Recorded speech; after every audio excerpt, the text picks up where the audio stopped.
दोस्तों, जैसा कि हम जानते हैं कि चंद्रयान-3 अपनी छाप छोड़ते हुए चंद्रमा की चौथी कक्षा में प्रवेश कर चुका है और चंद्रमा की हर जानकारी हमारी पृथ्वी पर बैठे इसरो के वैज्ञानिकों के साथ शेयर कर रहा है। लेकिन साथियों, इसी बीच एक मुसीबत सामने आ गई है जो चंद्रयान-3 के लिए बहुत ही बड़ा खतरा साबित हो सकती है। साथ ही आपको बता दें कि चंद्रयान-3 23 अगस्त को जिस जगह पर उतरने वाला है, उस जगह पर भी कुछ ऐसी एक्टिविटी देखी गई है जो बहुत ही रहस्यमयी लग रही है। क्या इस वजह से इसरो को लैंडिंग कैंसिल करनी पड़ेगी या फिर चंद्रयान-3 चाहे कुछ भी हो जाए चांद पर लैंड करेगा तो 23 अगस्त को ही? साथियों, इन सब के बारे में आज हम आपको इस वीडियो में बताने वाले हैं। वीडियो में आगे बढ़ने से पहले आपसे निवेदन है कि आप चंद्रयान-3 की सफलता के लिए कमेंट में जाकर जय हिंद जय इसरो जरूर लिखें और हाँ, हमारे इस चैनल को सब्सक्राइब करना मत भूलना। अब वीडियो में आगे। दोस्तों, इस वक्त चंद्रयान-3 जिस जगह पर है वह सबसे खतरनाक जगह है। इस समय चंद्रयान-3 की सबसे बड़ी खबर सामने आई है। चंद्रयान-3 पर इसरो के वैज्ञानिक लगातार अपनी नजरें टिकाए हुए हैं क्योंकि अब इसरो अपना प्लान बी शुरू करने वाला है जिसमें उसे सबसे कठिन पड़ाव को पार करना है। अब चंद्रयान-3 को 800 किलोमीटर की ऊंचाई से वर्टिकल लैंडिंग करवाई जाएगी। पहले वर्टिकल लैंडिंग 100 किलोमीटर की ऊंचाई से करवाई जानी थी, लेकिन अब इसरो 800 किलोमीटर की ऊंचाई से करने जा रहा है। इस बीच वैज्ञानिक कई ऑर्बिट स्किप करने वाले हैं, यानी चांद की तरफ।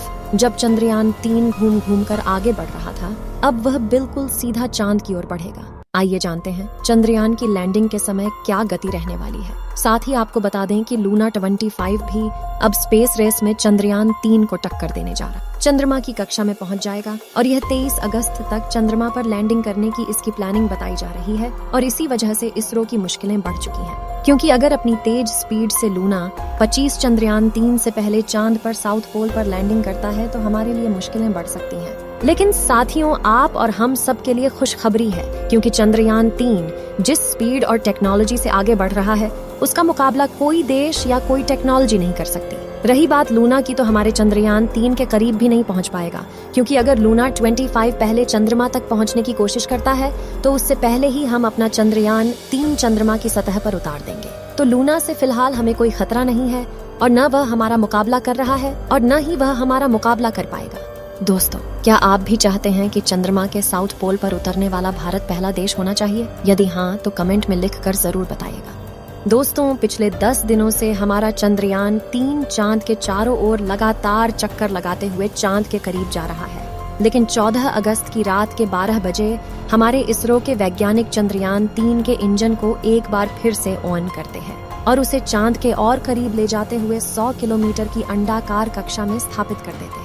और ये वही जगह है जहां पर विक्रम लैंडर चंद्रयान-3 के मॉड्यूल से अलग होगा और इससे आगे की यात्रा विक्रम लैंडर को अकेले ही तय करनी होगी और ये चांद के दक्षिणी छोर पर उतरने के लिए निकल पड़ेगा। लेकिन इससे पहले मैं आपको चांद के दक्षिणी ध्रुव के माहौल के बारे में बता देती हूँ।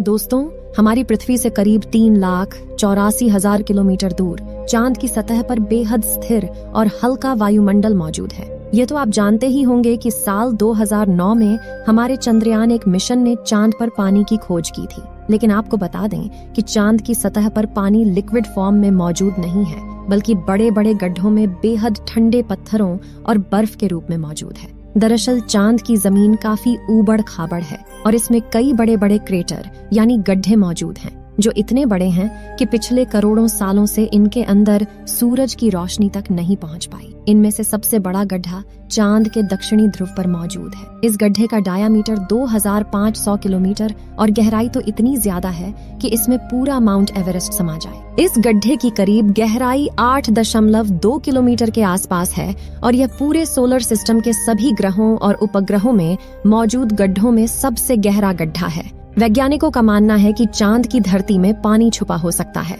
इसके अलावा वहां पर hydrogen, sodium, ammonia, mercury, methane और सिल्वर जैसे मूल्यवान संसाधनों का खजाना भी मौजूद हो सकता है, जिसकी खोज करने के लिए ही चंद्रमा पर चंद्रयान-3 मिशन को भेजा गया है। लेकिन आखिर चांद का दक्षिणी ध्रुव इतना खतरनाक क्यों है? क्या छिपा है चांद की उस अंधेरी दुनिया में?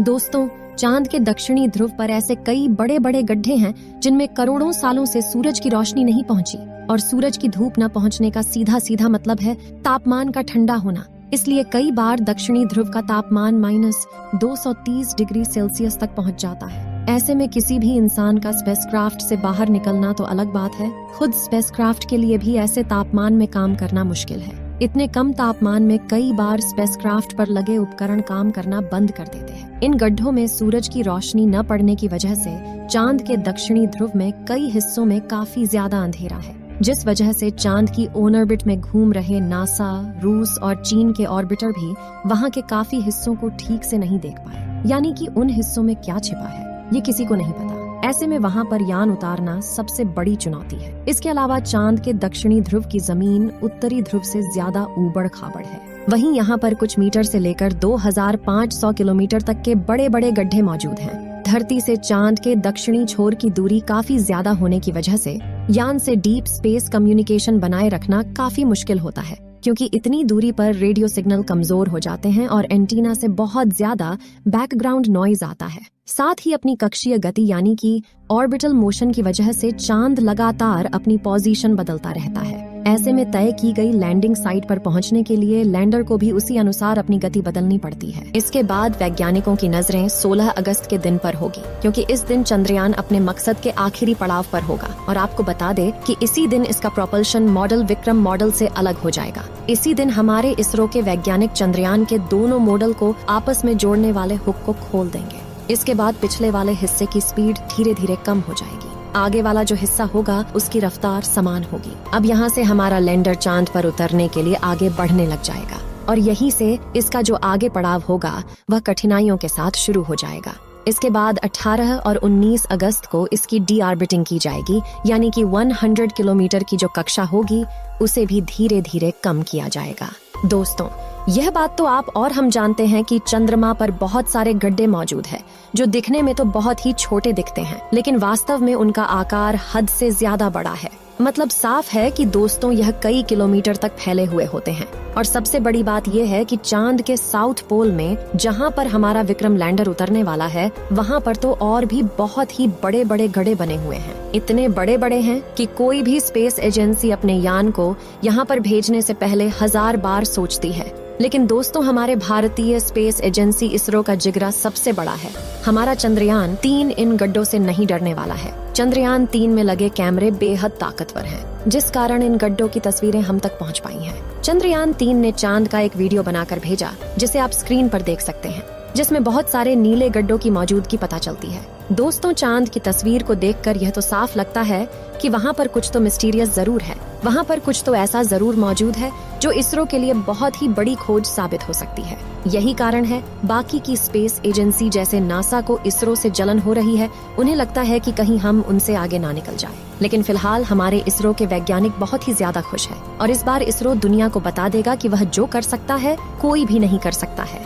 अब आगे के प्लान की बात करें तो वैज्ञानिक ऑर्बिट को धीरे धीरे कम करते जाएंगे, यानी कि चंद्रयान 3 चंद्रमा की ओर नजदीक चला जाएगा। चंद्रयान 3 जब चांद की सतह से 36 किलोमीटर ऊपर होगा, तब वह दक्षिणी ध्रुव में मौजूद अपनी लैंडिंग साइट को सर्च करेगा। और इसके बाद आखिर में वह समय आ ही जाएगा जिसका पूरे भारतवासियों को बेसब्री से इंतजार था।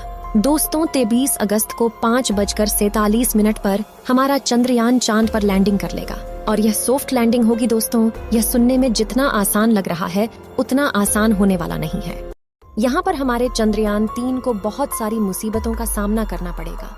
लेकिन दोस्तों, खास बात तो यह है कि इस बार हमारा चंद्रयान 3 रास्ते में आने वाली सभी मुसीबतों से लड़ने के लिए पूरी तरह से तैयार है, क्योंकि पिछली बार चंद्रयान 2 के अंदर जितने भी कमियां रह गई थीं, जिस कारण चंद्रयान 2 की क्रैश लैंडिंग हुई थी, उन्हें ठीक कर दिया गया है। साफ शब्दों में कहे तो इस बार हमारा चंद्रयान 3 किसी भी हालत में हम सभी को निराश नहीं करने वाला है और पूरी दुनिया को दिखा देगा कि वह जो कर सकता है कोई भी नहीं कर सकता है। जाते जाते साथियों, आपसे मैं निवेदन करती हूँ कि हमारे भारत के चंद्रयान 3 के लिए कमेंट के अंदर कुछ अच्छा जरूर लिखें और हमारे चैनल को भी सब्सक्राइब कर लें। जय हिंद, जय भारत।